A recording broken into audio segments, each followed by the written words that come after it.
Bienvenidos y bienvenidas a Aventurarte. Yo soy Andrés Roma y el día de hoy está con nosotros Carlos Hidalgo, cinefotógrafo quien ha participado en importantes proyectos como Amores Perros, Capadocia, Real Rob, entre muchos otros. Es ganador del premio La Diosa de Plata por las películas El Fantástico Mundo de Juan Orol y Guten Tag Ramón. También ganador del premio Pantalla de Cristal por la película Cantinflas, entre algunos otros premios. Espero que lo disfruten. Bienvenido a Aventurarte, Carlos. Gracias, querido Andrés. Un placer tenerte por acá. También para mí, para los que te escuchen y nos vean, será un placer compartir los conocimientos y las aventuras cinematográficas en tu programa. ¿Cómo quedó? Aventurarte. Aventurarte. Bien lo dijiste, aventuras cinematográficas. Si pudieras tener, Carlos, cualquier habilidad o conocimiento instantáneamente, ¿cuál sería? Me gustaría tener el poder de la negociación. Me parece que además es un muy buen punto de arranque para lo que vamos a hablar el día de hoy. Me parece que el cine es un arte colectivo, es una pieza colectiva, donde lo más importante, me parece que siempre encuentro como paralelismos bien padres entre la vida y el cine, ¿no? Este es uno de esos paralelismos. Yo creo que en la vida tienes que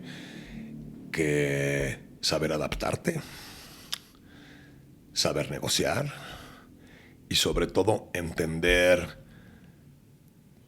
dónde poner tu frustración para que sea un espacio que construye y no que destruye, ¿no? Finalmente, los artistas tenemos como una capacidad muy limitada con la frustración. Y en el cine es muy importante tenerla, ¿no? Tener esta capacidad de poner tu frustración en un lugar que construya. ¿Por qué? Porque vas a armar una pieza, vas a armar un rompecabezas con otros 10 o 15 o a lo mejor más personajes igual o más sensibles que tú. Y entonces esta parte de la negociación es una parte como muy importante, es una parte donde entre mejor lo hagas, más enriquece la idea, ¿no? Claro.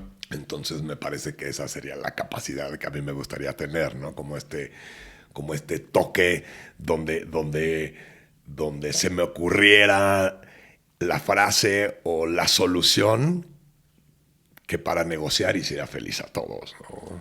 Y que haga el trabajo mucho más efectivo y que logre que el tiempo sea también como mucho más eficaz, ¿no? Es todo. correcto. Es una gran habilidad. Pues sí, de eso vivo, ¿no? Claro. De eso vivo, de negociar y de comunicar esa parte, ¿no? De comunicar, así como dice tu taza, ¿no? De comunicar un sueño, ¿no? Exacto. Porque esa es como la otra parte importante del arte colectivo, ¿no? Me parece que para que, otra vez veo el paralelismo con la vida, ¿no? Para que tu sueño sea igual a tu resultado final, es decir, tu guión sea igual a la película que filmaste, sí depende directamente del tiempo de planeación que le dedicaste tú y tu equipo de trabajo, ¿no? Tus jefes de departamento. ¿Cuánto tiempo le dieron a esa preparación para escoger que la taza fuera blanco con negro, que el mantel fuera negro, que el micrófono estuviera en esta posición, que la taza tuviera color? Todas estas decisiones que vas tomando para construir una historia dependen de ese tiempo, ¿no? Porque cuando tú llegas a filmar. Lo que no preparaste, o sea, si tienes un rango de improvisación, pero entre más pequeño sea ese rango, pues es más eficiente el tiempo, el dinero, ¿no? Entonces, la planeación en el mundo del cine es muy importante, el tiempo de planeación, ¿no? Como para darte una idea, generalmente si es una película de 6 semanas, pues yo pido otras 6 de preparación. Okay. Si puedo darle 8, es mejor. O si puedo darle 10, es mejor. Si es una película de 14 semanas de pre, ¿no? Porque si es de 14 semanas implica que es mucho más compleja que una de 6. Por supuesto. ¿No? Entonces me parece, esa yo creo que es una enseñanza muy bella que porque hay una parte de mi carrera donde tuve una pequeña desviación. Yo me recibí del CCC como fotógrafo. Trabajé los primeros años como foquista y loader, porque a mí me tocó la época análoga del cine. Claro. Y después, por cosas del destino, mi padre falleció el año en el que yo me recibí.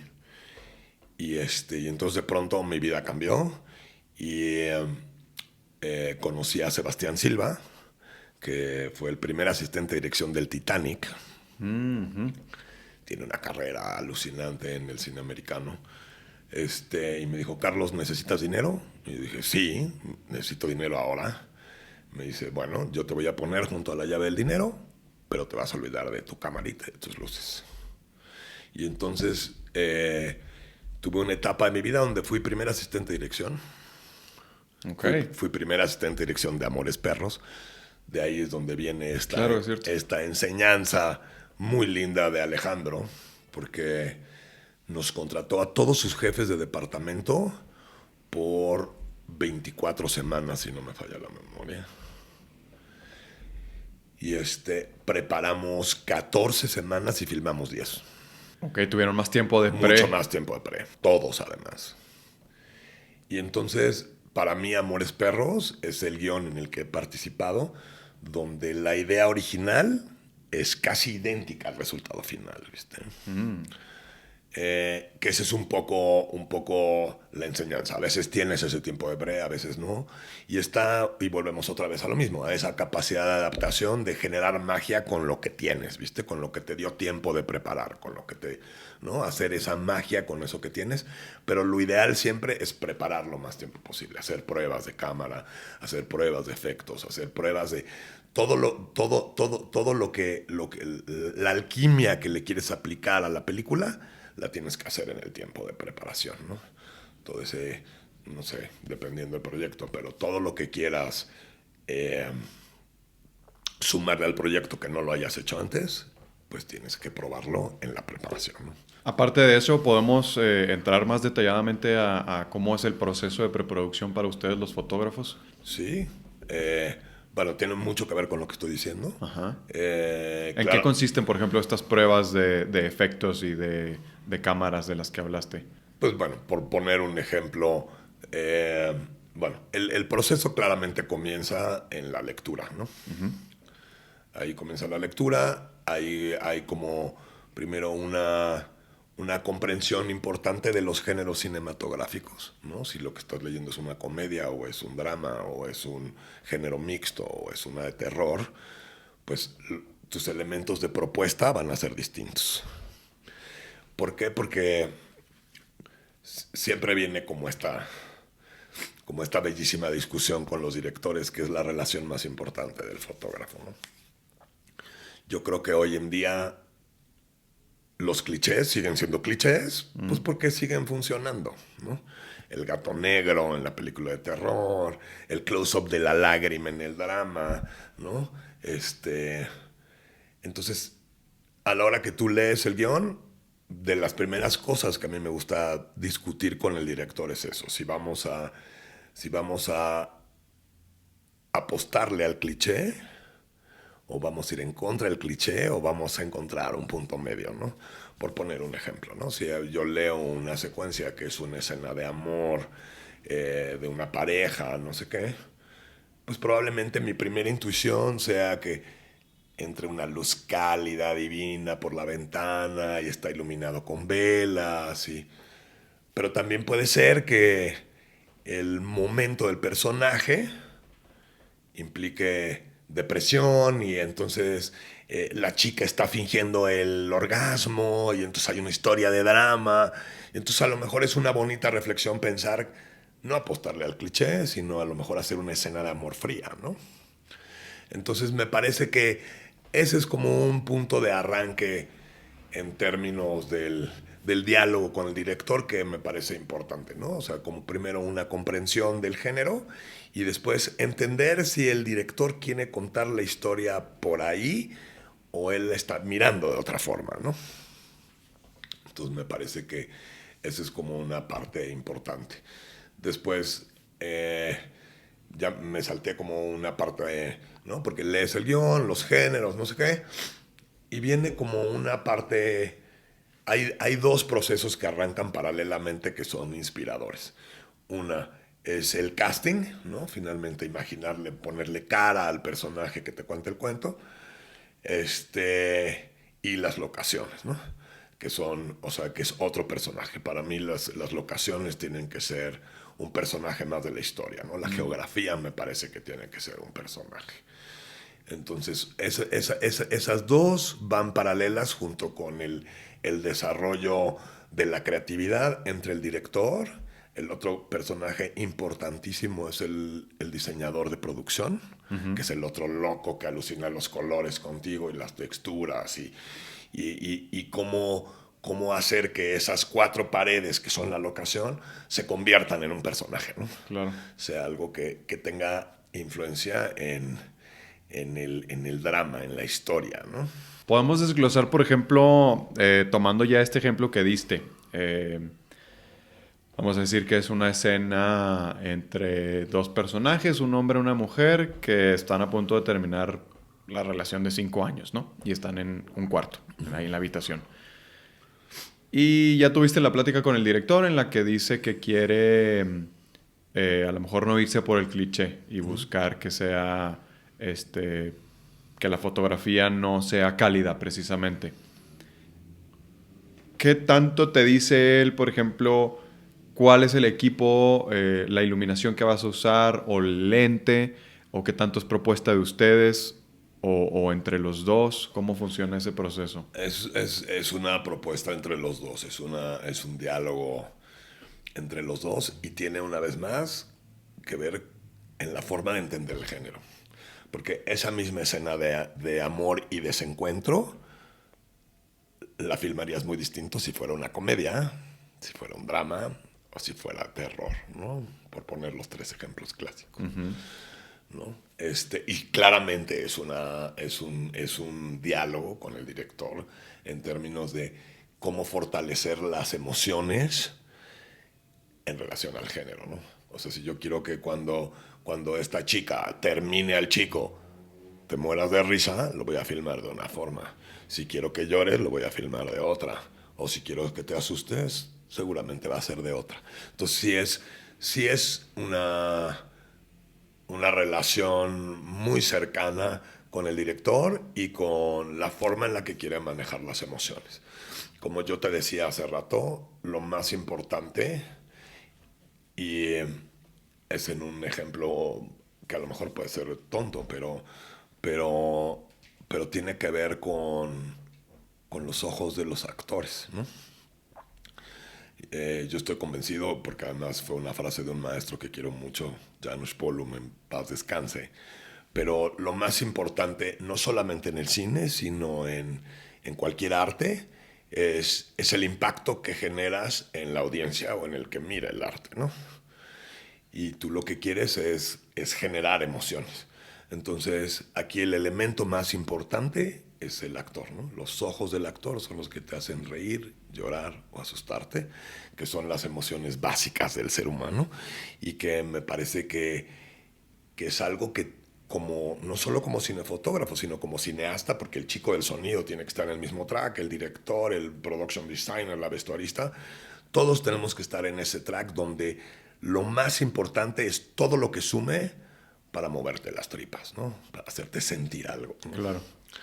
Entonces, por eso ese diálogo con el director es muy importante, porque lo que vas a buscar claramente, si esta escena de amor es un drama, pues es muy probable que quieras unos planos cerrados, que quieras ver cómo escurre la lágrima, que quieras ver el momento de reacción del chico cuando le dice, me engañaste, aquí está la foto, ¿no?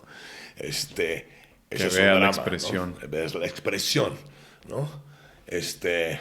Probablemente si fuera una escena de terror, güey, pues efectivamente la filmarías con poca luz, no sé qué, porque entonces cuando le dice, aquí está la foto, ¡pum!, de pronto se va todo a negro y desaparece la chica, ¿no? Sí. Qué sé yo, ¿viste? O sea, es la misma escena, pero con otros elementos que favorecen la emoción que exige el género, ¿no? Y entiendo también que de pronto sí hay directores que realmente no saben mucho de lentes, de iluminación, ¿no? A lo mejor no te pueden decir, oye, necesitamos aquí un 3000 con filtro, no sé qué, bla, bla. ¿Te pasa seguido eso? No. Todos los directores con los que has trabajado sí conocen ampliamente de Los lentes. directores o sea, yo creo que son unos personajes con una sensibilidad muy particular. Me parece que el director de cine tiene su similar en el director de la orquesta. O sea, el director de cine a lo mejor no tiene que saber tocar todos los instrumentos, pero sí tiene que tener conocimiento de todos los instrumentos y saber en qué momento usarlos. Hay unos directores que son más visuales que otros, y entonces sí hay directores que tienen como un conocimiento como mucho más explícito en relación a la tecnología, a la luz, al movimiento, y piden cosas más específicas. Hay otros directores que no son tan clavados, pero casi todos tienen, ¿no? O sea, una de sus grandes responsabilidades es saber para qué sirve un lente 50, ¿viste? Claro. O saber que la relación de contraste que tienes en la cara es de 2:1 o de 8:1, dependiendo de lo que estés buscando. O sea, sí hay elementos de la fotografía que sí tiene que conocer el director. Y si no, en ese momento, o sea, eso podría ser parte de la prueba. Si es un director que nunca ha filmado con esa óptica, o es un director que nunca ha filmado, o sea, que no tiene como un conocimiento profundo del contraste, o bueno, pues entonces en tus pruebas de cámara vas a hacer seguramente una prueba de contraste para que lo entienda, para hablar el mismo idioma, ¿no? O si no estás seguro de la óptica, el día de la prueba de cámara probarás 4 ópticas para que diga cuál es la textura que más le gusta, ¿no? O sea, me parece que... Pero en general los directores esa parte la tienen clara, ¿no? Esa parte del cuento la tienen clara, Claro, ¿no? idealmente deberían, ¿no? Sí me ha tocado un par de veces por ahí encontrarme con directores que no tienen muy claro, sobre todo como de la óptica, más que de la iluminación. Pero siento que es algo que se puede resolver, justo. Sí. Porque, y sobre todo, como bien lo dices, en la preproducción, ¿no? Porque a lo mejor yo te puedo decir, oye, ¿sabes qué, Carlos? Güey, no sé qué lente necesitas, pero yo quiero que estés aquí en un close-up con el actor. Nomás que la cámara tiene que estar desde acá porque aquí va a estar la iluminación y la utilería no nos va a permitir tener la cámara cerca. Entonces, Sí, ¿qué lente es el que vas a yo te necesitar? puedo poner ese tamaño de cuadro aquí con un lente 18, que es un lente angular que va a deformarle la cara, ¿no? Y puedo hacer exactamente lo mismo con un lente 50 a 10 metros o con un telefoto 400. Puedo tener el mismo tamaño de cuadro. Claro. Pero la sensación que tiene un lente o el otro sí es algo que es muy importante que el director sea consciente, porque es una sensación narrativa totalmente distinta, ¿no? Sí, de acuerdo. Entonces, no me ha tocado hasta ahora, pero claramente si ese fuera el caso, sí habría que hacer como una prueba de óptica con el director específicamente para que entendiera esa parte y su narrativa fuera congruente y mucho más libre, ¿no? Claro. Y regresando al proceso entonces de la preproducción, ¿a qué todavía tienes más cafecito si necesitas? No, porque si no voy al baño muchas veces. Entonces, ajá, dentro de la pre hacen pruebas de cámara. ¿Los pruebas de efectos en qué consisten? Pues mira, dependiendo lo complejo, ¿no?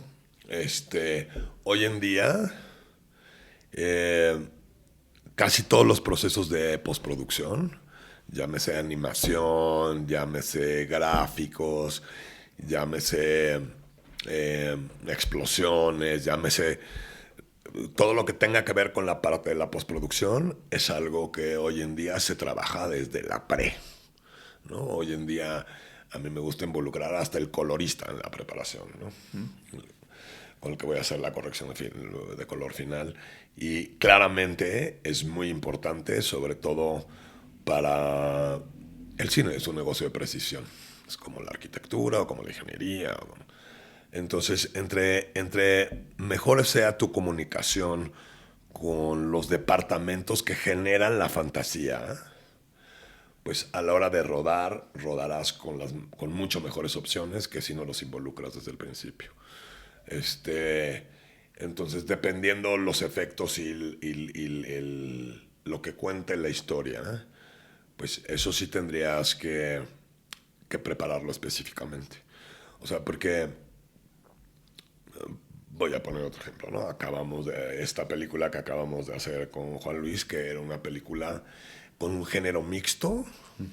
Nos costó un poco, o sea, a mí me costó trabajo como encontrar el look, porque es una peli de fantasmas, pero tiene muchos toques cómicos, ¿no? Entonces era una especie de fantasy comedy, ¿no? Sí.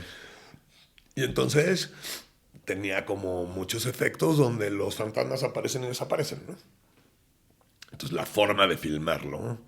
Porque además era una peli sin dinero, ¿no? Con un presupuesto así mínimo, no sé qué. Entonces sí fue muy importante. Hay tres tipos de pruebas, sobre todo cuando hay cosas de efectos, ¿no?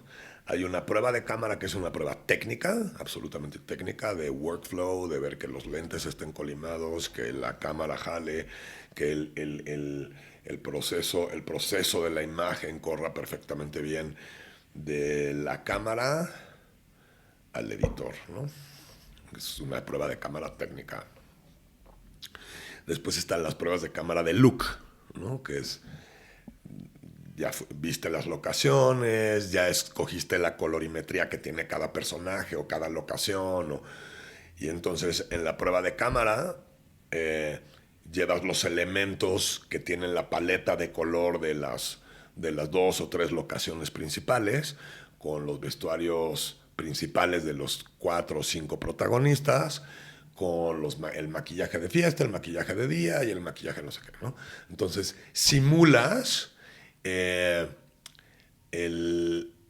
una de las secuencias más complicadas en la casa principal con los actores principales. Y entonces, a partir de ahí, tú vas a escoger, vas a hacer unos, se llaman LUTs, L-U-T, Lookup Table se llama, que es como la colorimetría base de interior día, interior noche, ¿no? Dependiendo tu historia.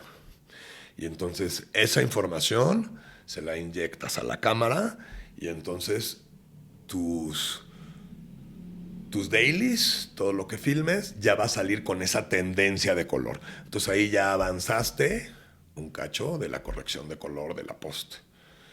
O no, ¿no? Porque a lo mejor llegas a la post y dices, no, yo quiero ir por otro lado, pero no es lo normal. Lo normal es que eso sea como un avance y entonces tú ya tienes esas dos pruebas. Y, por ejemplo, en este caso, y pasa regularmente en casi todas las historias, había como 3 o 4 efectos, ¿no? Aparecían y desaparecían los fantasmas, bueno, básicamente eso, ¿no? Las apariciones en las diferentes condiciones que se daban en las locaciones.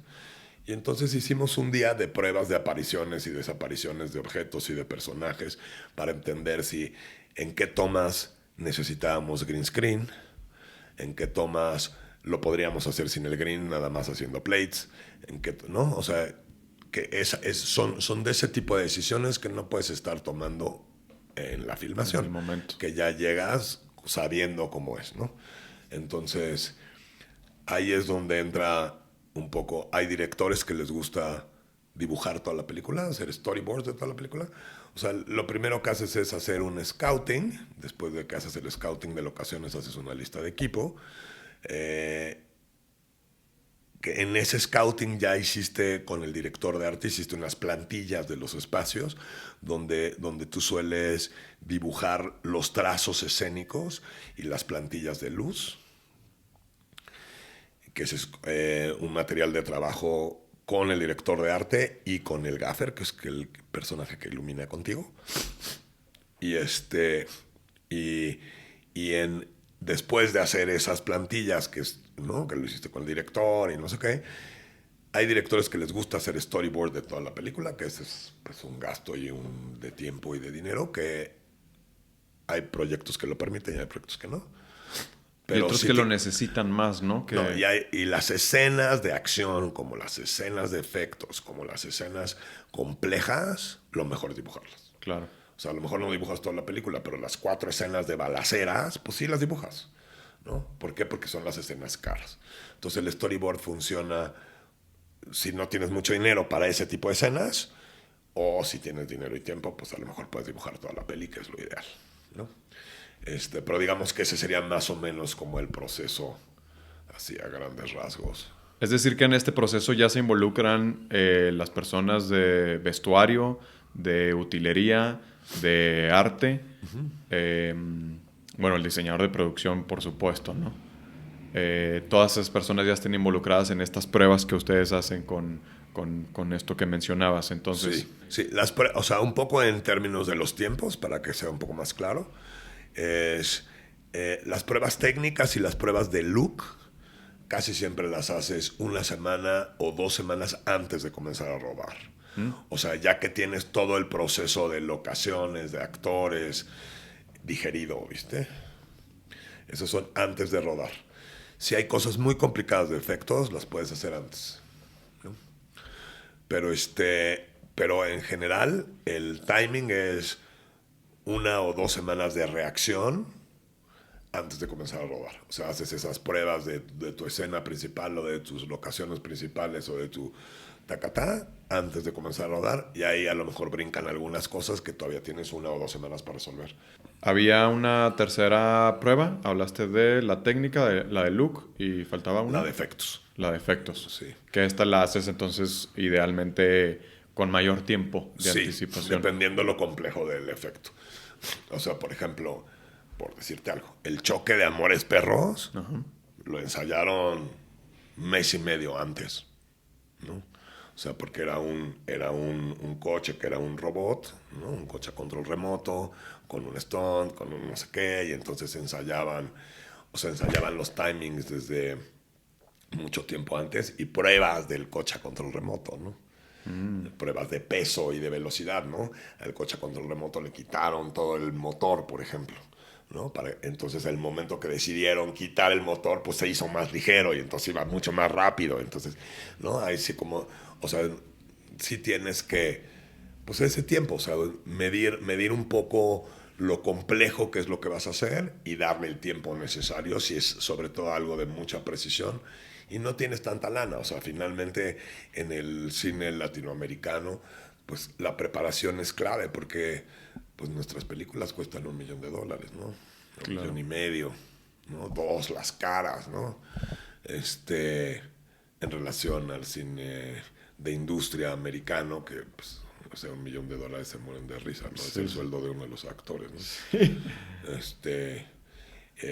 Entonces, eso, pues sí, eso depende mucho del tiempo que tengas y del dinero que tengas, o sea, la importancia que tiene desglosar las partes caras de la película, ¿no? Aparte de esto que hablaste al principio de la habilidad de la negociación, ¿cuál dirías tú que es como pues una parte ideal o indispensable en la relación fotógrafo-director? Pues bueno, una parte indispensable, volvemos un poco a lo que yo te decía del arte colectivo, ¿no? No es mi película, es nuestra película, ¿no? Entonces, mi responsabilidad principal en esa relación, muchas veces encontramos en la comunicación como una solución donde están contentas las dos partes, ¿no? Cuando no, mi responsabilidad es a generarle un abanico de posibilidades, ¿no?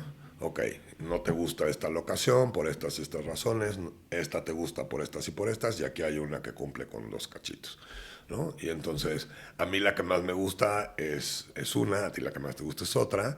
Ok, o sea, hay que encontrar ese punto donde cualquiera de las 3 opciones funciona de diferente manera, ¿no? Entonces, ahí es donde viene la historia con el direct, ¿no? En esa complicidad y en ese apoyo a tu idea, ¿no? Porque muchas veces lo que pasa con la idea del director es que pues, no alcanza para la grúa, o no alcanza para las pantallas LED, o no alcanza para para contar ese momento de magia como él quisiera, porque no hay la lana en la producción.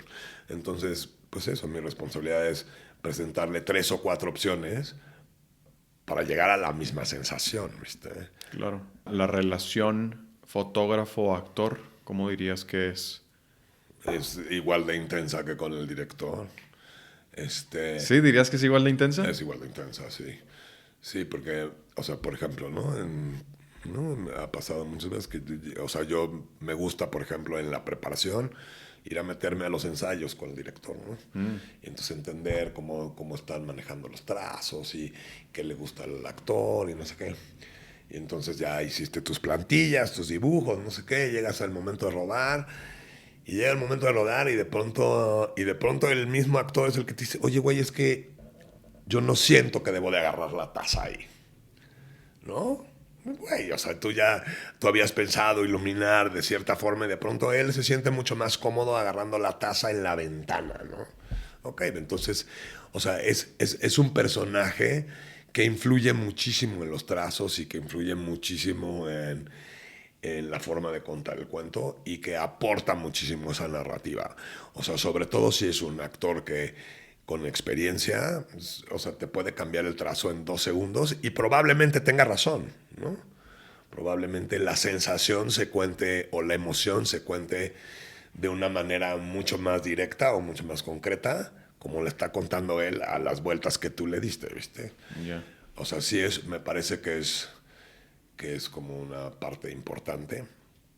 Me parece que hay ahí algo ahí que a mí me divierte mucho con los actores, porque hay actores con mucha experiencia que transmiten la misma emoción en la toma 1 o en la toma 20, ¿viste? A mí me parece que la frescura de los actores está en los ensayos y en las primeras 3 tomas. Entonces soy adicto a filmar los ensayos. Me gusta apostarle a la imperfección, aunque después lo ensayemos 10 veces. Pero la primera siempre pasan cosas que no se repiten, ¿no? No solamente la frescura del texto o la frescura de la acción del actor, sino probablemente el foquista llegó tarde y ese foco tarde le da una sensación padre, o el chico del dolly no llegó a la marca, o sea, pasan cosas que luego no se vuelven a repetir con los ensayos, porque los seres humanos todos vamos mecanizando las cosas. Entonces me parece que eso es como una parte del juego con el actor muy divertida. Yo la verdad es que me parece que los fotógrafos trabajamos para la historia, para el director y para el actor, ¿viste? Entonces hay siempre una relación como muy, muy intensa, no solo con el cinefotógrafo, sino con los operadores de cámara, ¿no? Los actores tienen muy buena relación con los operadores, ¿no? Y cuando no hay esa buena relación se nota, ¿no? ¿Qué tan importante crees que para un actor tener esta, pues voy a llamarla disciplina de estar llegando a sus marcas, por ejemplo? Ya tienes tu marca establecida y que de pronto este actor no llegó a su marca y ya se te vino un paso para acá, quizás siguió con la acción como evolucionando. ¿Qué tanto te adaptas a eso o prefieres que sea muy exigente esa disciplina? Bueno, yo creo que eso es parte del sistema de adaptación del cinefotógrafo, porque cada director tiene un método distinto de llegar a la emoción y tú como cinefotógrafo te tienes que adaptar a ese método. Para mí las marcas no son importantes. ¿Por qué? Porque a mí me parece que es más importante lo que está sintiendo y lo que le está pasando por dentro del actor. Y si lo dijo a 1 metro adelante o 1 metro atrás de la marca, no importa mientras me haga llorar, ¿no? Hay momentos cuando, por ejemplo, en los momentos de efectos o en los momentos de acción, donde sí la marca es de mucha precisión, porque pues si te apendejas 1 metro, te pega la pelota. Claro. O si te apendejas 1 metro, chocas con el dolly. O sea, hay momentos donde donde sí se requiere una precisión con las marcas. Pero hay otros momentos donde, o sea, cuando son momentos de diálogos, cuando son momentos emocionales, donde eso no es tan importante para mí, ¿no? Si el dolly se... O sea, yo sí creo que la cámara trabaja para el actor, no al revés, ¿no? O sea, yo sí creo que si el actor no llegó a la marca y se detuvo, donde el actor se detiene, la cámara se detiene, donde el actor se mueve, la cámara se vuelve a mover, o no. Pero es más un trabajo donde la cámara trabaja para el actor y no el actor para la cámara, ¿no? A mi manera de ver las cosas, sobre todo cuando estás hablando de diálogos, de emociones, ¿no? Cuando es algo que tiene que ver con la acción o con los efectos, sí me parece que es súper importante la marca, ¿no? La precisión de la marca por muchas otras razones. Pero cuando es algo emocional, me parece que eso no es relevante, ¿viste? Sí, O de sea, si acuerdo. llegó a la marca, pues seguro va a tener mejor luz que un metro atrás, ¿viste? Pero si su emoción es lo suficientemente fuerte, pues eso lo deciden después, ¿no? Claro. O sea, finalmente, o sea, seguro en las 3 o 4 tomas hubo 2 donde llegó perfecto a la marca y otros 2 donde a lo mejor no llegó. Y el momento que va a escoger el director para editar va a ser el momento donde la emoción sea como la más fuerte. Y eso se cocina después, ¿no? Esta es otra frase fantástica del maestro Janusz Polu, porque el polaco este decía que rodar una película es como ir al súper, ¿no? Cuando filmas la película, compras chocolate, compras leche, compras mantequilla, compras todos los elementos. Pero el que cocina el pastel que te chupa los dedos es el editor y el músico. O sea, viene una segunda etapa que tiene que ser congruente y coordinarse con la primera, que es esta etapa de surcido fino, que es el momento de la lágrima ¿no? en el ritmo correcto que combina con los 3 violines y es lo que te saca la lágrima, ¿no? O lo que te asusta, ¿no? El tun tun tun tun del tiburón o el, ¿no? O sea, los que realmente cocinan las emociones son esos 2 con el director, ¿no? Entonces, por eso la importancia también de que ese proceso suceda un poco paralelo a cómo vas filmando, ¿no? Claro. De hecho, hay directores, por ejemplo, muy, muy musicales que su primer ensayo lo hacen con música, ¿no? No les sirve al sonidista, ¿no? Pero para ellos es muy importante que los actores entren en este mundo de la sensación y del ritmo de la música, qué sé yo, ¿no? O si es una película musical más, ¿no? Este, eh, yo creo que eso depende mucho de la metodología del director y eso me parece que siempre pensar en el que cocina después y esta relación con los actores que me parece que es como muy importante, ¿no? Me parece que, o sea, o hay actores que de pronto no les gusta filmar ensayo, ¿no? A mí me parece que es algo como que me reta muchísimo, ¿no? O sea, esta cosa, o sea, porque lo hago con el crew, ¿no? O sea, yo al foquista le digo, güey, no te voy a dar marcas, cabrón. Toma la marca de la mesa, la marca de la puerta, o sea, tú ya viste el trazo, tú ya viste por dónde va a pasar, ¿no? O sea, porque una parte de la parte de la luz, o sea, cuando yo estoy iluminando, ilumino con unos stand-ins, ¿no? Con unos chicos extras que tienen la misma altura, el mismo color de pelo que los actores.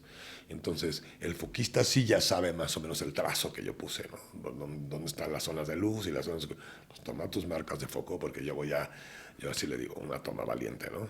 Que es filmar el ensayo. Entonces, donde de pronto el operador intuye y sabe un poco, el actor también intuye, sabe un poco y de pronto, ¡pum!, pasa algo y entonces nadie se paró en las marcas, ¿viste? Los diálogos fueron en otros lados. No, pasan otras cosas, padres. Pero eso, una vez más, depende de la metodología del director y si le parece que eso enriquece algo que va a usar luego o no. Totalmente. Para la gente que no conoce mucho de la industria, el foquista es esta persona que trabaja de la mano con el director de fotografía, ¿cierto? Y que está por lo general como a un lado, ¿no? De la cámara un poco. O si puede estar... Es el encargado de que la estrella esté sharp. Es decir, la cámara no hace el foco por sí sola, sino que hay una persona encargada de estar moviendo a este aparatito Sí.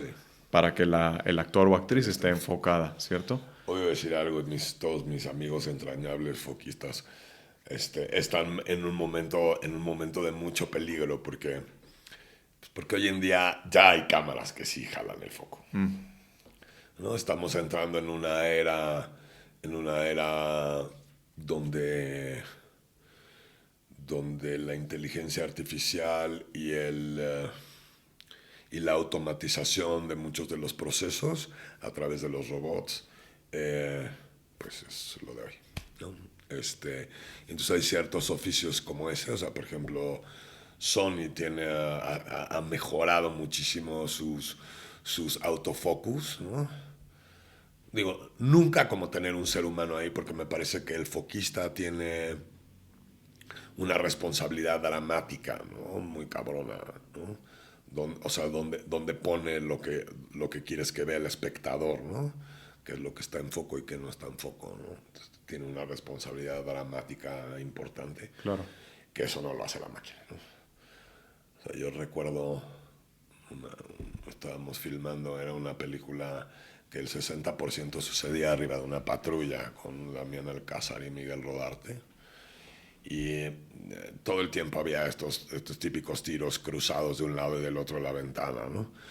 Y donde uno estaba en primer plano y el otro en segundo plano y al revés, ¿no? Y entonces era una escena súper dramática porque le decía unas tranzas y no sé qué. Y entonces la estrella claramente era Damián y entonces era el shot donde estaba él. Y de pronto en un momento dado, el foquista cambió el foco al primer plano. Yo no dije nada en ese momento hasta que el director dije, oye, güey, pero ¿cómo? O sea, cabrón, o sea, está diciendo que la tranza, ¿por qué no cambiaste el foco a Damián? Me dice, porque me pareció mucho más importante la reacción que el texto. Güey, tienes toda la razón, chiquito. Gracias. ¿No? O sea, esta historia eso no lo hace una máquina. O sea, no entiende el momento emocional donde lo más importante era la reacción del que se están chingando, no el que se lo chinga, ¿no? Entonces, perdón por el francés. Todo bien. Pero bueno, ese personaje es un personaje importante, sí lo es. Claro. Ahorita que estabas hablando de tu maestro polaco, hay otro polaco que se llama Janusz Kaminski. Ah, sí. Ajá, fotógrafo que ha trabajado mucho con Spielberg, ¿no? Ajá. Hicieron la lista de Sí, Schindler, sí, sí, sí. Ready Kaminsky Player One. es el oficial del maestro Spielberg. Exactamente. Y estaba viendo una entrevista que decía que como que ya en el set la comunicación entre él y Spielberg era muy poca. En realidad no tenían mucha comunicación. Dice, yo hacía mi trabajo y él hacía su trabajo. Y otra cosa que mencionaba que me pareció bastante curiosa, nunca la había escuchado, es que él dice, a las...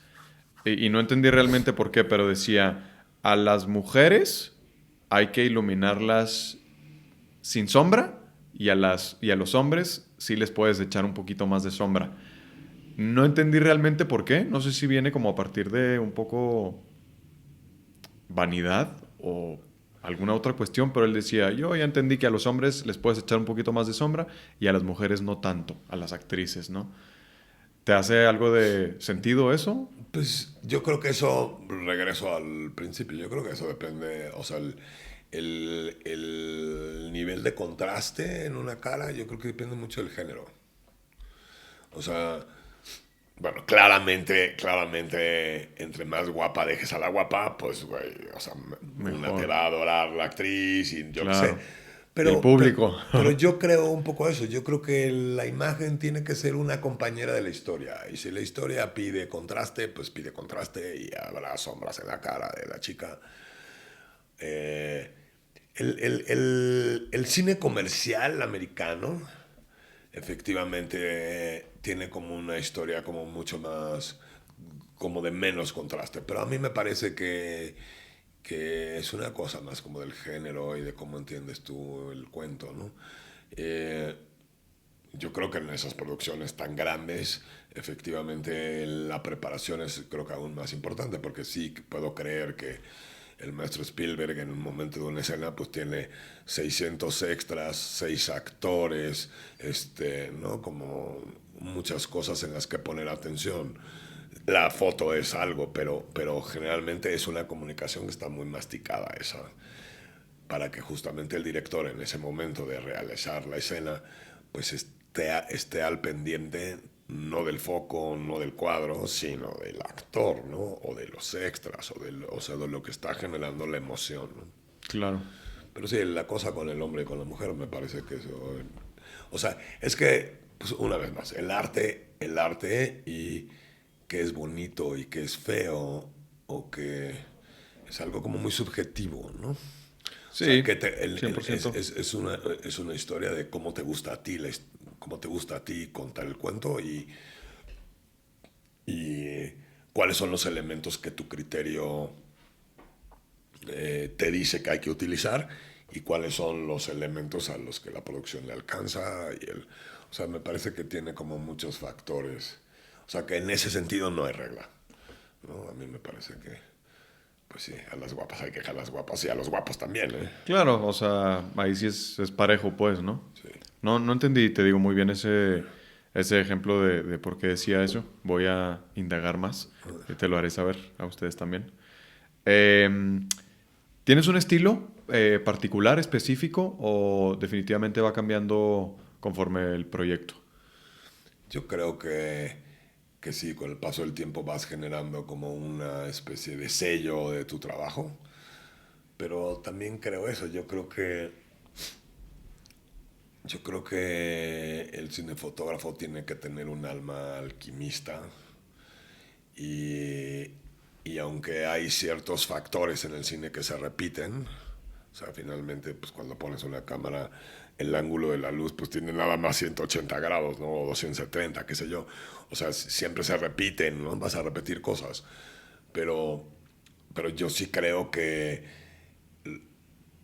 una de las partes que más gozo, claramente, es la preproducción, justo por eso, porque yo creo que el reto en cada película es encontrar la propia personalidad visual de cada proyecto, ¿no? Ese es un poco el chiste, ¿no? O sea, comedias he fotografiado muchísimas, ¿no? Y yo trato de que, a pesar de que es una fórmula menos compleja que el drama o que el terror o que otros géneros, pero me parece que, bueno, es un género muy comercial, por eso yo creo que no nos salvamos de hacer comedias nadie, Sí. pero sí tratar de que tenga un sabor distinto, ¿no? Que tratar que tenga un toque distinto la historia, ¿no? Buscarle un look en el color, en el contraste, en la forma de contarla, que, que le dé un toque particular a cada proyecto, ¿no? Yo creo que sí, ese es como un reto constante, ¿no? Hablando justo de estilos y de los contrastes que decías ahorita, por ejemplo, la comedia es el género en el que menos se usarían, ¿no? Los contrastes. En el género iluminas mucho como tienes iluminado aquí, donde, o sea, un poco eh, la comedia se ha caracterizado, no tiene que ser así a fuerzas, ¿no? O sea, pues finalmente, una vez más, ¿no? O sea, la historia es encontrar la propia personalidad visual, pero la comedia en general sí tiene esta historia como más colorida, donde sí es importante ver un todo completo, ¿no? Es importante ver la geografía y es sobre todo porque en términos actorales la comedia se basa mucho en la gesticulación corporal, Mm. ¿viste? O sea, muchas veces lo chistoso es cómo se mueve el actor y cómo lo dice. Entonces, sí tiene como una manera como distinta de contarlo. No hay- o sea, finalmente hay algunas reglas, están ahí para romperse, pero la comedia sí tiene esta historia de color, poco contraste, eh, luz suave, más profundidad de campo, ¿no? En relación al drama o a otros géneros, ¿no? Sí tiene como ciertas, ¿cómo llamarlos? Son como Como características, como... Sí, pero son es un lenguaje de cliché visual, ¿viste? Es como decir que las noches son azules, ¿no? Ya. O sea, visualmente tú ves algo naranja y dices día, ves algo azul y dices noche, ¿no? Es como una regla visual, ¿no? Ya. Pasa un poco lo mismo con la comedia eso, ¿no? O sea, que tiene esta luz así planita, suave, difusa, donde lees bien el chiste, donde lees bien la casa del actor, o sea, en contraste, por ejemplo, con el terror, ¿no? El terror lo que tiene es que entre menos veas, entre menos dejes ver al espectador y más tenga que imaginar el espectador, más miedo le da. Si tú me enseñas el monstruo, pues veo que es de plástico, ¿no? La manita del monstruo tiene que durar un segundo, ¿viste? Y entonces las zonas de oscuridad son importantes. ¿Por qué? Porque ahí la emoción que estás manejando funciona a partir del negro, funciona a partir de lo que no ves, de lo que te tienes que imaginar, ¿no? Es como una función distinta de la luz, ¿no? Sí. Y en la comedia no quieres que se imagines, lo que quieres es que vea la cara y que se ría del chiste, ¿no? Y en otros géneros tiene como una historia distinta, una función distinta del manejo de la luz. Sí, podría decirse que están como en polos distintos, ¿no? Y luego en medio hay muchísimos, ¿no? Claro. O sea, sobre todo hoy en día que pues es raro encontrar un guión que sea un género puro, ¿no? Hoy hay una mezcla ahí bien padre de géneros y de posibilidades, ¿no? Claro. ¿Cuál habilidad tuya crees que más ha evolucionado a través de los años? Pues la que hablábamos al principio, la Negociar. negociación. La negociación y pues esta historia de dónde poner la frustración o el enojo, ¿no? Sobre todo en el momento de realizar, ¿no? O sea, donde tú no pongas bien esa frustración, pues echas a perder el día de trabajo, ¿viste? O sea, es un poco... Yo me río mucho con los actores porque luego son los que más los más perfeccionistas en ese sentido, ¿no? Sí. Entonces yo me gusta mucho esta frase, decirle, oye, ¿tú sabes para qué es la toma 14? No, para reírte de las otras 13, ¿no? O sea, yo creo que, o sea, en este mundo del arte colectivo, pues finalmente somos 100 o 200 o hay películas de 400 personas trabajando para un momento en un cuadro. Pues si son 200, tienes 200 posibilidades de error, ¿no? Si son 100, pues 100 posibilidades de error. Entonces, ahí es donde viene la historia de la frustración. Pues para eso es la toma 2, la 3, la 5 y la 8. Pues si no te gustaron las otras, no pasa nada, lo repites. Hay un punto donde esas repeticiones generan otras cosas, ¿no? Claro. Pero yo creo que esa es la manera de entender los errores, que siempre tienes una nueva oportunidad, ¿no?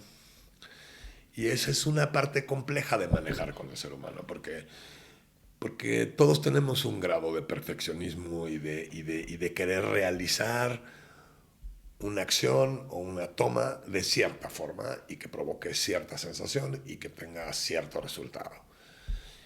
Y pues hay veces que no sale a la primera, o hay veces que te sale en el ensayo, después filmas 10 tomas, no te sale, después te sale la 11 y entonces el editor va a decir, ok, de estas dos, pues está mejor la del ensayo, ¿no? O sea, es como muy random esa parte, pero Sí. es muy importante saber manejar esa sensación fuerte cuando no te salen las cosas, ¿no?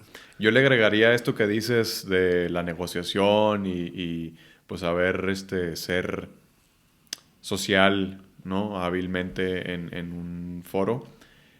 Aparte de... Se me fue la palabra que dijiste al principio. Se me fue, pero bueno, yo le agregaría el ego. El ego que puede existir en un set, ¿no? Sobre todo yo diría con los actores. De los directores también hay algo, ¿no? Pero luego el ego de los actores y las actrices es algo que le suma a este conocimiento que debes de tener y esta inteligencia emocional y social para poder tratar con ellos en un set y que todo salga de manera pues, más eficiente, ¿no? E ideal. Yo creo que, bueno, partamos de que a mí, o sea, es otra vez como mi punto de vista, ¿no? O sea, Claro. nada de lo que he dicho es una ley, ¿no? Claro, Es claro. como yo miro el mundo y el mundo del cine, ¿no? O sea, yo sí creo que para mí hay tres tipos de seres humanos con los que me he encontrado que sí me parece que se hacen así y abajo son verdes, ¿no? O sea, que sí son como de otro planeta porque son seres que miran la vida con una sensibilidad distinta. Unos son los músicos, los rockstars. Me parece que los músicos viven en una sensibilidad que inclusive es otro lenguaje, ¿no? Se escribe de otra forma, ¿no? Los músicos, los actores, porque me parece que esta historia de vivir tu vida interpretando a alguien que no eres tú, ¿no? Genera, o sea, son seres súper sensibles. Y los directores, ¿no? Esos tres personajes me parece que son personajes que hay que observar, escuchar y entender para que las cosas fluyan de una manera como más orgánica. Y a la hora de llegar a este punto que tú tocas de los egos, pues yo creo que el talento idealmente tiene que venir acompañado de un buen ser humano.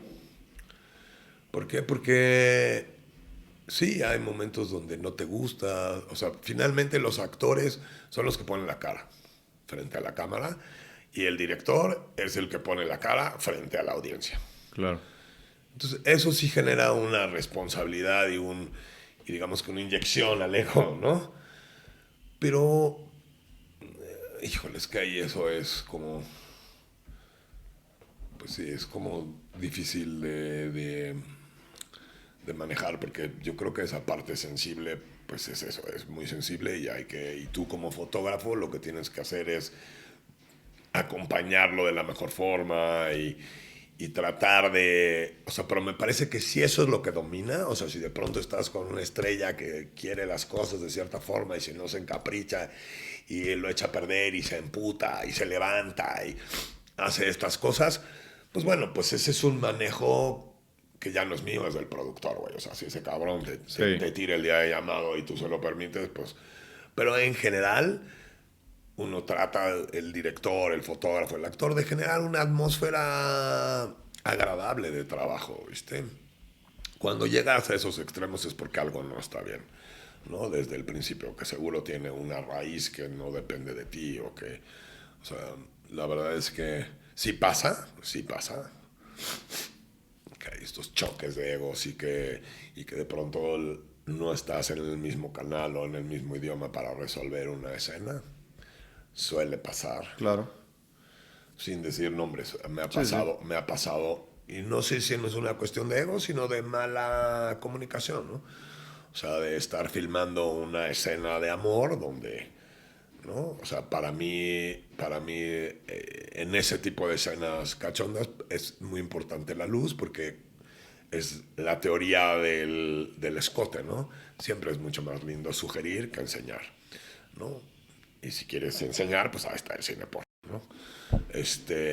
Yo creo que en el cine y en esa escena me parece que es mucho más lindo sugerir, me gustan los claros oscuros, las siluetas, qué sé yo.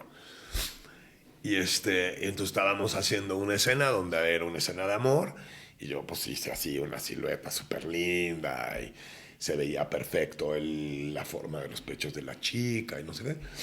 Y de pronto llegó así el productor y dice, oye Carlos, yo estoy pagando aquí un contrato de tanto y a mí me parece que esta escena se le tendrían que ver las tetas. Ok, ¿no? No, finalmente sí es, o sea, efectivamente es una cláusula que seguro está en el contrato. Claro. O sea, cuando no está esa cláusula, está una cláusula donde sí tiene que ser una silueta porque es un body double, no es la actriz, ¿no? O sea, eso es un manejo que tiene que ver con los egos y con contratos, ¿no? Entonces dije, bueno, ok, tiempo. A ver, ven, ¿por qué no lo platicas de una vez? A mí no me cuesta nada cambiar la luz, ¿no? Ponerle un poco de fil y que se vean los pechos y que se vea, ¿no? O sea, que se entienda que es la actriz. A mí, pues es poner otra luz o un rebote o algo, ¿no? Claro. Pero ahí hay un choque de ego y de contrato, ¿no? Sí, sí, sí. Entonces, bueno, que ya no es un tema mío, ¿no?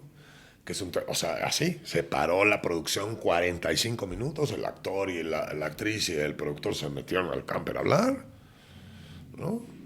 Y acabó, la verdad, acabó en una historia, en un intermedio lindo, donde sí se veía que era ella, pero seguía siendo una silueta, pero son de pronto esos choques que, pues casi son, ¿no?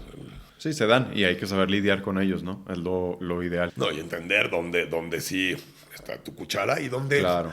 y dónde como fotógrafo, eso una vez más, o sea, ponerte aquí el abanico de las tres posibilidades y es una historia que arreglan ustedes y ustedes me dicen cuál es de esas tres es a la que le vamos a apostar. Sí, ¿no? sí. Y yo pongo la luz como ustedes lo quieran, ¿no? La iluminación. Yo me siento a esperar y me dicen cuando lo decidan, Claro. ¿no? Sí. Hay guerras que más vale no tener, ¿no? Pero otra vez vamos al mundo de la negociación. Esa no era mi historia, pero sí requiere un mundo de negociación entre el productor y la actriz y el contrato y el agente y el... ¿no? 100%.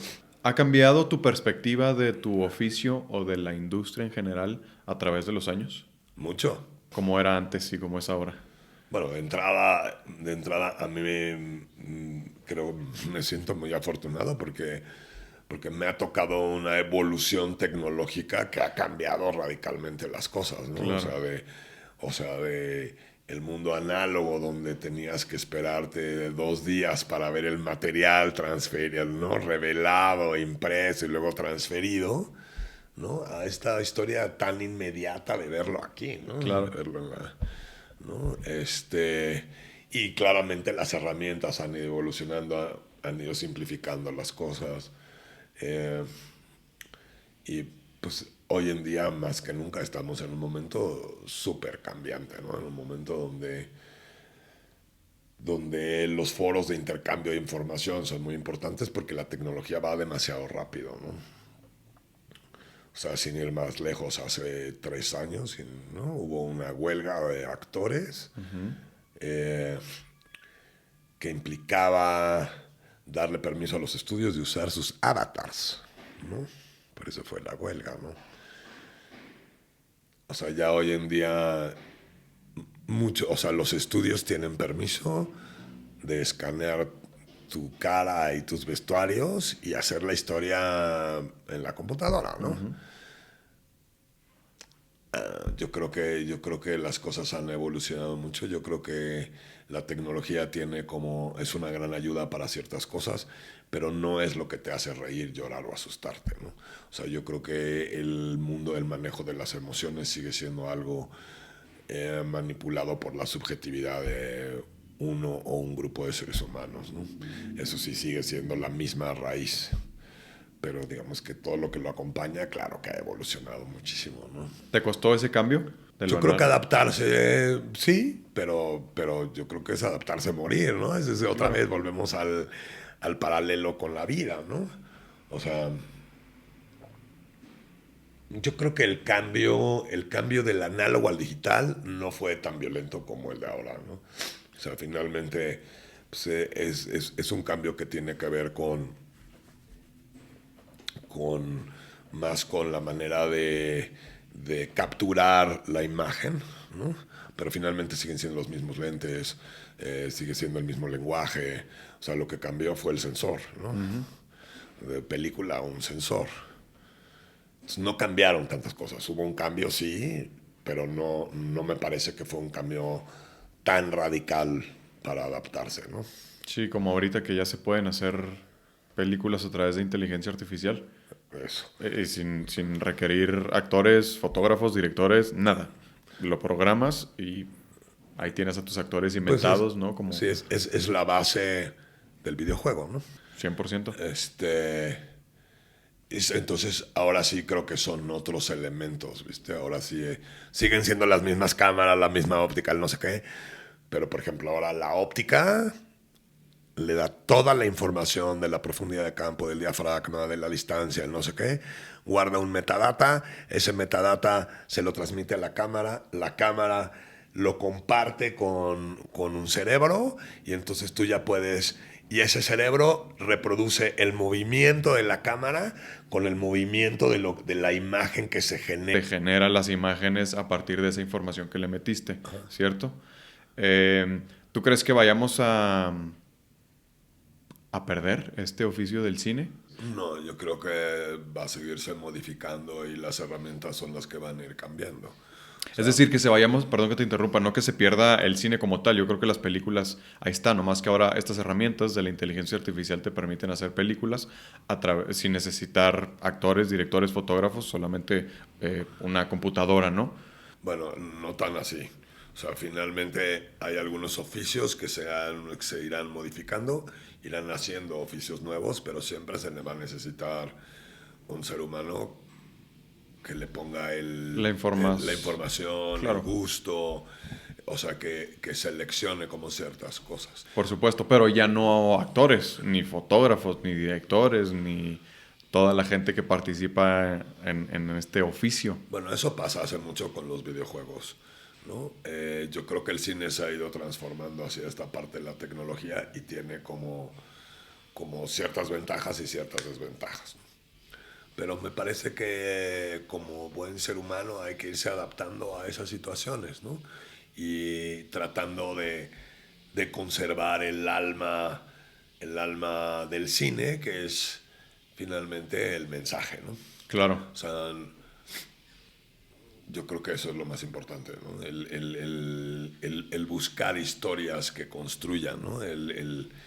Por lo menos desde mi óptica y desde mi óptica también como padre, me parece que el mensaje que le tenemos que transmitir a las nuevas generaciones y el mundo de hoy es un mensaje que tiene que tener cosas constructivas. O sea, finalmente el cine comercial, sobre todo el cine americano, es un cine que ha favorecido mucho a la guerra, al superhéroe, al dominio, como tiene como un mensaje muy bélico, ¿no? O sea, hoy en día hemos hecho héroes hasta los narcotraficantes, ¿no? Entonces me parece que estamos en una etapa de la vida donde por un lado hay que defender eh, casi sangrientamente lo que está hecho por el ser humano, lo que, lo que o sea, porque hoy en día a la inteligencia artificial le puedes decir, píntame un Picasso y te pinta un Picasso con el estilo de la luz de uno y con el no sé qué, ¿no? O sea, finalmente hoy puedes hacer esas cosas fantásticas. Me parece que lo que es un momento donde habría que defender lo más posible lo que esté hecho por el ser humano, adaptarse y usar la tecnología para generar mejores mensajes, para generar mejores historias, ¿no? O sea, yo creo que las herramientas sí hay que aprender a usarlas y usarlas, ¿no? Pero estamos en un momento del mundo y en un momento de nuestra sociedad donde yo creo que los mensajes tenemos que comenzar a hacerlos distintos, ¿no? Me parece que eso es muy importante, ¿no? Y no voy a entrar en este polémico tema de la ecología y del mundo y del calentamiento global, pero tiene que ver con eso, ¿no? O sea, donde los mensajes generen un poco de conciencia, ¿no? O sea, finalmente yo sí creo que hay una responsabilidad en el cineasta, en el productor de cine, en el estudio, o sea, donde tendríamos que, que mandar un mensaje distinto, ¿no? ¿No? Dejar de tener tantas islas de plástico en el Pacífico, ¿no? O sea, sí me parece que es un momento donde es muy importante la, si necesitas contestar, sí, adelante. la relación con el mundo, ¿no? Bye.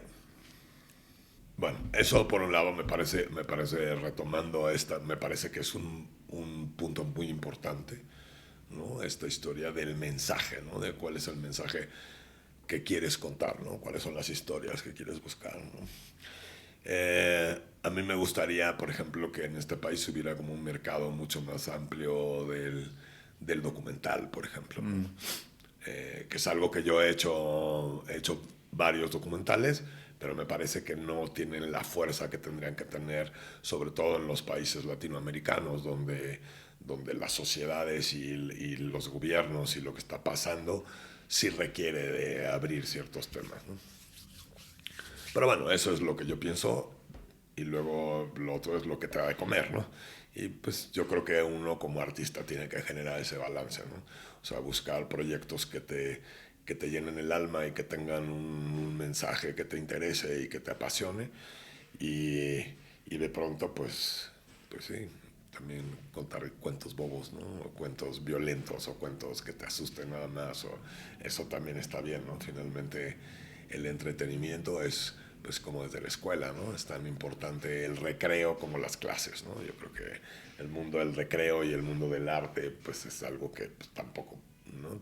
O sea, está bien que sea abstracto o que no diga nada, ¿no? Pero me parece que hoy en día me gusta más la historia cuando tiene un mensaje, ¿no? Ya. Ya para ir cerrando, Carlos, ¿me puedes hablar un poco de tu curso? Bueno, ese curso tiene mucho que ver con un poco con esto que hablábamos al principio de la adaptación, ¿no? Este año para mí fue un año donde la vida me pidió adaptarme a cosas que están totalmente fuera de mi área de confort y que generaron una curva de aprendizaje preciosa.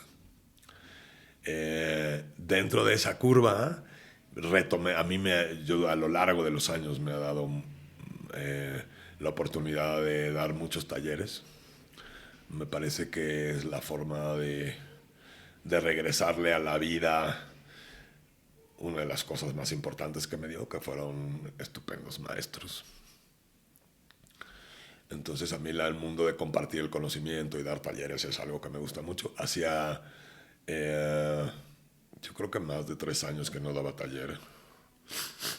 Y este año pasado hay una industria en la que yo quiero mucho. Llevo ya un tiempo compartiendo con mi pareja vivir en el estado de Jalisco.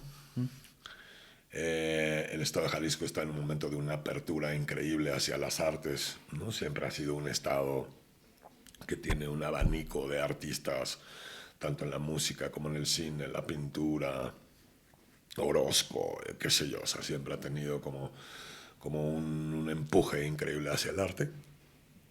En este momento creo que es la industria del cine está en un boom importante en Jalisco y a mí me ha tocado estar ahí muy cerca. Entonces, llevamos 2 años manejando con mucha intensidad una galería de arte en Guadalajara. Y ese espacio, además de acobijar a muchos artistas locales, porque hemos hecho, o sea, nada más este año que acaba de pasar hicimos 14 exposiciones, produje 14 exposiciones de arte. Entre ellas una exposición de puro diseño que se llamó La Campechana de Diseño. Y a partir de ahí encontramos este nicho donde en la galería comienzan a haber talleres de arte, ¿no? O sea, ya hice ahí el año pasado un taller muy interesante de pura foto, de narrativa y planos secuencias en Guadalajara, con un resultado padrísimo. Fueron 35 cineastas jóvenes tapatíos. De esos 35, casi todos mis talleres tienen un clímax increíble en un ejercicio que es un ejercicio de un cine minuto. Entonces, de los 35 alumnos vimos 25 cortometrajes. Les dimos unos premios padrísimos, qué sé yo. Y a partir de ahí nace este segundo taller que doy ahora el 27 de enero, que son 5 días. El taller tiene por nombre La Estética del Movimiento. Es un taller que tiene que ver con el encuadre, con la composición y con esos 2 elementos a través del movimiento en una escena, ¿no? Me parece que va a estar muy divertido. Una vez más, es un taller más práctico que teórico. Hay muchas cosas de teoría que sí son importantes, pero finalmente en casi todos mis talleres yo trato de transmitir el conocimiento que no encuentras en la red, ¿no? Claro. Hablar de las emociones, hablar de la frustración, hablar del autocontrol, hablar de... Y claramente esta parte humana dirigida hacia la fotografía y la imagen y cómo generar estos eye catchers, ¿no? Estas imágenes que te atrapan y estas imágenes que te transmiten emociones, ¿no? Empieza el 27 de enero. 27 de enero. ¿Es en Jalisco o Es acá? en Guadalajara. Es en Guadalajara, en la Galería Santa Teresita Centro. Y es el principio de varios talleres que queremos producir ahí en la galería, ¿no? Me parece que hay un público joven ávido de información en Jalisco y me parece que es como una aportación importante de la galería hacia el cine, ¿no? Y entonces no es que yo di el año pasado este taller, daré pero los siguientes talleres, pues la idea es llevar directores, editores, sonidistas, ¿no? O sea, que sean otras especialidades, no nada más la imagen, ¿no? Claro. ¿Y dónde se puede encontrar más información? La información la encontramos en Instagram, Ajá. en @Santa Teresita Centro, se llama la galería, o en mi Instagram personal, que es @idalealgo, o a los teléfonos 55 54 54 9365, cualquier información, porque arranca este taller que es son 5 días, arranca el 27 y cierra, me parece que el 30 la primera etapa, después les doy unos días para hacer su cine minuto y luego viene una etapa de análisis, ¿no? De análisis del cortometraje, que es un poco lo que a mí me dice si entendiste o no entendiste, ¿no? Claro. Porque además el ejercicio, como todo el arte, es un ejercicio de interpretación. Yo lo que hago es que a estos 30 alumnos les doy el mismo guión a los 30 y cada quien filma su propia interpretación de la historia, ¿no? Claro. Entonces es un ejercicio muy enriquecedor, porque además este análisis de los cortometrajes no lo hago yo solo. Invito generalmente a 4 o 5 cineastas y entre todos pimponeamos quién gana y quién pierde y no sé qué, que es muy subjetivo, pero el proceso importante es el análisis con ellos, ¿no? Entonces, ese último día vemos corto por corto, analizamos las virtudes y los defectos entre los alumnos y los 3 o 4 maestros que estamos presentes. Entonces, hace una ronda ahí de intercambio bien linda. Éxito con eso. Y ya para ir cerrando, ahora sí, ¿alguna película que nos recomiendes? Bueno, he estado viendo cosas que van para los Óscares. Acabo de ver esta peli de María Callas, bien interesante, con una producción americana gigantesca, pero dirigida por un chileno. Está interesante María Callas. No había visto Dune, también ya vi la segunda parte de Dune. He estado viendo las que están nominadas a los Óscares. Comencé a ver 100 años de soledad, que me parece que está bien padre también. Sí. Con esas están bien, ¿eh? O sea... Sí. Pedro Páramo también, ya la vi, también está padre. ¿Terminaste ya 100 años de soledad? No, voy en el capítulo 5. Ya casi. Ya casi. Pero me parece que eso es lo que he estado viendo últimamente, que me parece que está padre. Si no te hubieras dedicado al arte, ¿a qué te hubieras dedicado? A la arquitectura. Y aparte del arte, ¿qué te hace feliz? Que me hace feliz. Soy muy fan del buceo, me gusta mucho bucear, también hago foto submarina. Órale. Digamos que me gusta mucho bucear, me gusta desde muy pequeño, tuve caballos, entonces me gusta mucho, o sea, digamos que a lo largo del tiempo pasé por la charrería, pasé por el salto, pero en los últimos años encontré como una forma bellísima de meditar con el caballo, ¿no?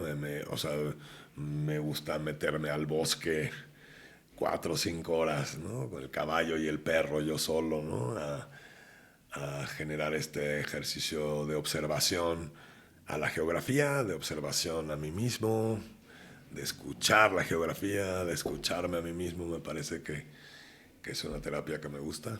Es lo mismo que el buceo, ¿no? Esos tiempos de no hablar, ¿no? Este tiempo de estar adentro contigo, ¿no? Órale, qué bonito. Ya está, pues gracias por estar acá, Carlos.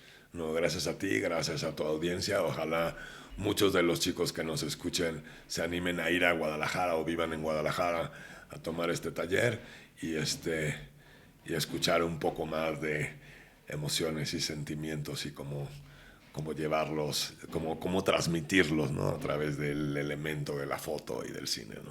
Que así sea, exactamente. Este asiento es tuyo para cuando quieras regresar. Y nuevamente, gracias por estar acá. No, ya te traeré, a ver si te traigo a los alumnos ganadores o algo así, ¿no? Ándale, estaría bueno. Sí, ahí nos ponemos de acuerdo. Nos ponemos de acuerdo. Ya está, pues gracias. O que vayas a Guadalajara, anda. Eso sí me gustaría, fíjate. 27 de enero la tengo un poquito complicada, pero si no, para el próximo seguro sí me apunto, que sí me interesa conocer más de esta dinámica de la fotografía. De la fotografía y la galería y el arte. Claro. Guadalajara la vas a pasar muy bien. Por eso tiene una oferta artística increíble, y una oferta gastronómica alucinante. Interesante, sí, no, yo sé. Así que cuenta con ellos. Si no es en este, para el siguiente. Dale, ya seguro. Te mandé toda la información. Órale. Ahí está en tu chat. Ya está, pues muchas gracias. Muchas gracias a todos, gracias a los escuchas, gracias a la gente de Aventurarte. Exactamente, gracias a todos los que nos escucharon. Nos vemos la próxima. Adiós.